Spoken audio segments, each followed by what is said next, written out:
Let us pray in the name of the Father, and of the Son, and of the Holy Spirit. Amen. O Jesus, through the Immaculate Heart of Mary, I offer you my prayers, works, joys, and sufferings on this day for all the intentions of your Sacred Heart, in union with the holy sacrifice of the Mass throughout the world, in reparation for my sins, for the intentions of all my relatives and friends, and in particular for the intentions of the Holy Father. Amen. Together, let us pray for the intentions of the Holy Father for the month of October, for collaboration between different religious traditions. We pray that believers in different religious traditions might work together to defend and promote peace, justice, and human fraternity. Our Father, who art in heaven, hallowed be thy name. Thy kingdom come, thy will be done, on earth as it is in heaven. Give us this day our daily bread, and forgive us our trespasses, as we forgive those who trespass against us. And lead us not into temptation, but deliver us from evil. Amen. Hail Mary, full of grace, the Lord is with you. Blessed are you amongst women, and blessed is the fruit of thy womb, Jesus. Holy Mary, Mother of God, pray for us sinners, now and at the hour of our death. Amen. Glory be to the Father, and to the Son, and to the Holy Spirit, as it was in the beginning, is now, and ever shall be, world without end. Amen. My dear friends, as we enter in the presence of the Lord, as we begin this new day, let us take a few moments to thank the Lord for all that He has done for us. We see that right from the time of our birth till now, there have been many instances or events where the Lord has worked wonders in our lives. He has guided us, He has protected us, He has shown us the way, helped us to overcome challenges and difficulties. And in this way, we can identify Him guiding us all through our lives. But there are occasions wherein we find it difficult to recognize His presence among us.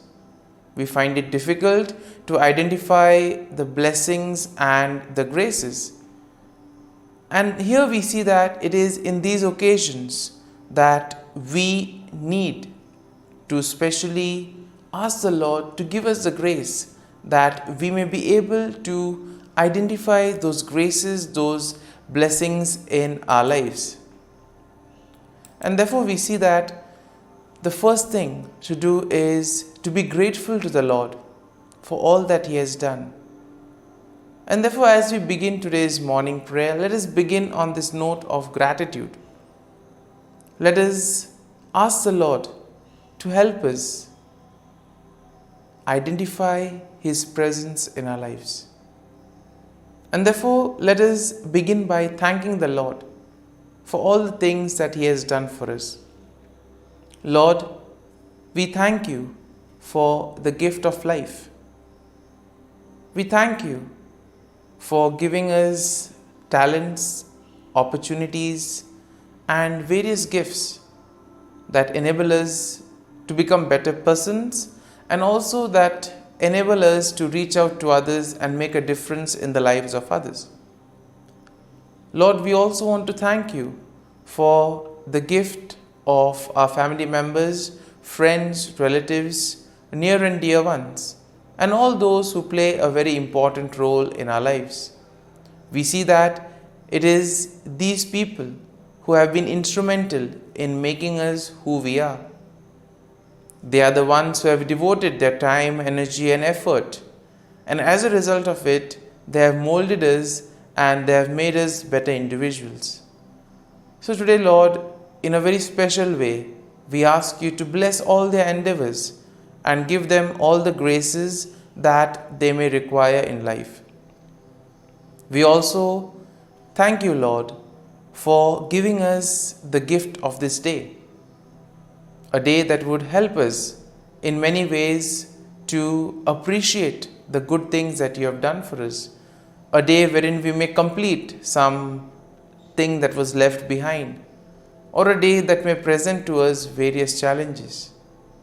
Whatever be the situation, Lord, we ask you to be with us and guide us. Allow us to be led by you. Lord, we also thank you for the opportunities, for the experiences that you have given us in life. There have been many experiences wherein we have enjoyed, and these are the experiences that we want to cherish in life.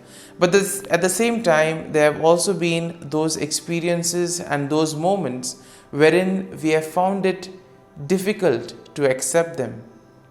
These are the experiences that have been learning experiences. They have taught us a lot in life.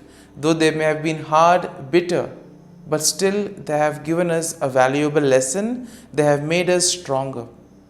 And therefore, Lord, we also thank you for those moments which have helped us to become strong, which have helped us to become better individuals. And Lord, we also thank you for giving us opportunities to reach out to others, to make use of our talents. And thus, Lord, we ask you to be with us, guide us throughout this day. Lord, allow us to be led by you, so that whatever we do, our actions, our words, may reflect your love, joy, and mercy to the world around us. Help us to become your instruments, so that you may work in and through us. And therefore now, my dear friends, let us all close our eyes at this moment and let us praise the Lord that He has woken us up in this morning. We thank Him for the good health that He has given us, for the good night's rest. We thank Him for keeping us safe and sound, for protecting us from all danger, from all harm. He has kept us in His love, and at every moment we see that His gaze is upon us. He never abandons us. He is always there, guiding us, protecting us, showing us the right path. He loves us. And for all this, let us praise Him, let us thank Him, and let us glorify Him. Lord, as we offer you this day, we ask you that you be with us. Help us to make the right decisions. Help us to do the right things, so that we too may become worthy instruments, that we may be worthy workers in your vineyard. And therefore, my dear friends, let this day be a day of joy and blessings in the name of our Lord Jesus Christ. My dear friends, let us now reflect and meditate on Psalm 65. As usual, we shall have a general overview of the psalm, and then we shall take a look at a few verses in detail, trying to see how the psalm plays an important role in our lives. And therefore we see that Psalm 65 is in a way a psalm of praise that is attributed to David. It is a beautiful hymn that celebrates God's goodness and provision in the natural world. It also shows how God cares for His people. Now the psalm can be divided into three main sections. The first is an exaltation of God's character and praise for His acts, and that is something that we'll find in verses 1 to 4. Then in verses 5 to 8 we have the recognition of God's power and control over creation. And then in the final section, from verses 9 to 13, we have gratitude for God's provision and blessings and a declaration of the psalmist's response in worship. And therefore we see that this psalm in a way will motivate us to express our faith and trust in the Lord. Psalm 65 in a way is a profound expression of praise and gratitude for God's goodness and provision. It celebrates God's character and acknowledges His control over creation. In a way, we are all invited to give thanks to the Lord for the abundant blessings, for all the graces and gifts that He has showered on us. The psalm invites us to recognize God's handiwork in the natural world. It calls us to see God in creation, see God in the things around us, and therefore to respond with joyful worship and gratitude. And therefore something, when we look at creation, when we look at the things around us, can we thank the Lord for those things? Can we thank the Lord for the beautiful nature around us?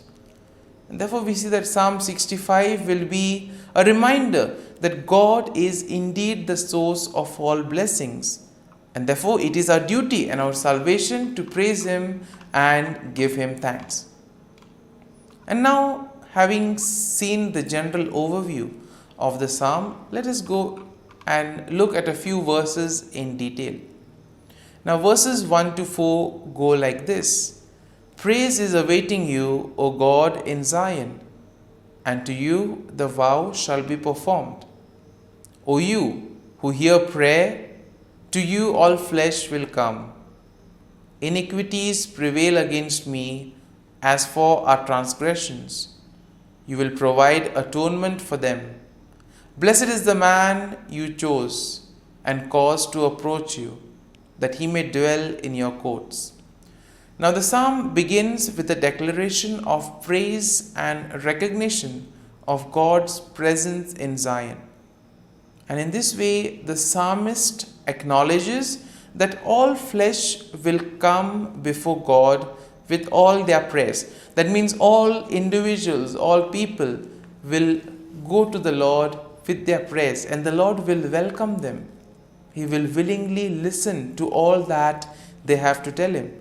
And therefore this is a good reminder for us that when we find ourselves in difficult moments, we can approach the Lord, we can speak to Him, and He will be there to listen to all our prayers, to all our feelings, all our sentiments. And here we see that there is also an acknowledgement in this first part of the psalm of personal sins and the assurance of God's atonement. The Lord will forgive us. He will cleanse us of all our sins. And therefore we see that the psalmist here declares the blessedness of those chosen by God, who are allowed to dwell in His presence, and those who are allowed to experience His satisfaction and goodness. And thus we move to verses 5 and 8, which go like this. By awesome deeds in righteousness you will answer us, O God of our salvation. You who are the confidence of all the ends of the earth and of the far off seas, who established the mountains by His strength, being clothed with power, who stills the noise of the seas, the noise of their waves, and the tumult of the people. In this section, we see that the psalmist praises God for His power and control over creation. The psalmist recognizes that God is indeed the source of salvation, and therefore all of us need to place our confidence in the Lord. Place our faith and trust in Him that He will guide us, He will protect us. And therefore the psalmist is very happy. He marvels at the ability of God to establish mountain, to still the raging waters, and to cause many things in creation. He is also amazed that the Lord is able to calm down various tumults among the nations. Therefore, let us pray for peace at the same time. There are many parts of the world where peace is the need of the hour. People fighting over one another, nations fighting with each other, people being affected, suffering.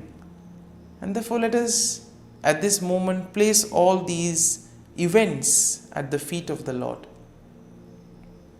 Because this part of the psalm tells us that even those in the farthest corners of the earth are in awe of God's sign. Therefore, nothing is impossible for God.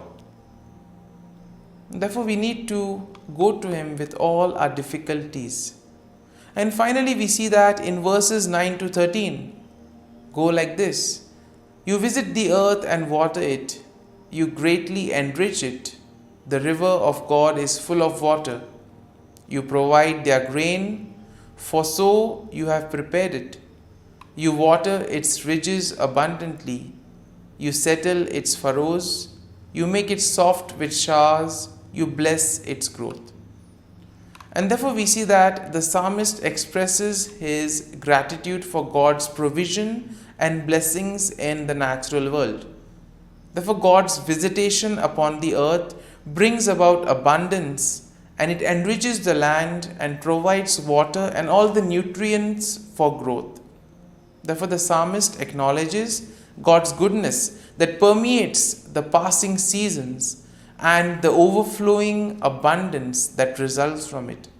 And therefore we see that the imagery of pastures, valleys, flocks and grains depict a land that is bursting with life, therefore leading to joy and the songs of praise. And therefore we see that the psalmist will conclude with the final statement of the psalmist's response to God's blessing. The psalmist declares that the blessing of God extends even to seemingly desolate places. That means no place is excluded from the presence of the Lord. The Lord is present everywhere. Nothing is impossible for God. And therefore it gives us confidence that we can turn to the Lord and ask Him to intervene in whatever difficult situation we may be in. My dear friends, as we have reflected and meditated on Psalm 65, let us now spend a few moments in silence, reflecting on the psalm. There may be a few verses, a few thoughts that may have touched us. Remain with these thoughts.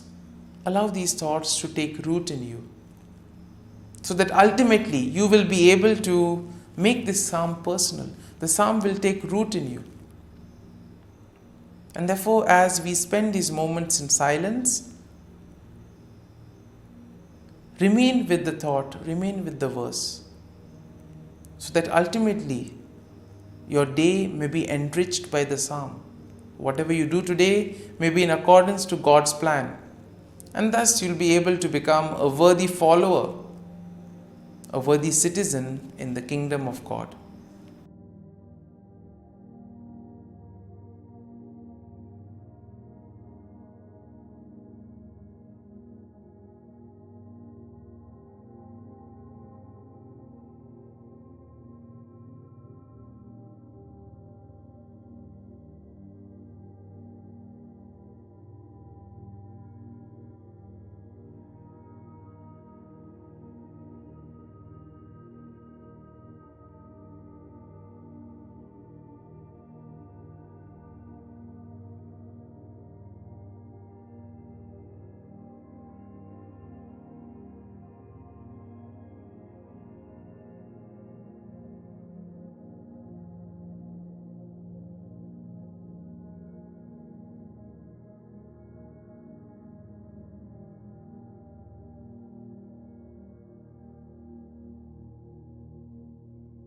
Prayer to Saint Michael the Archangel for protection.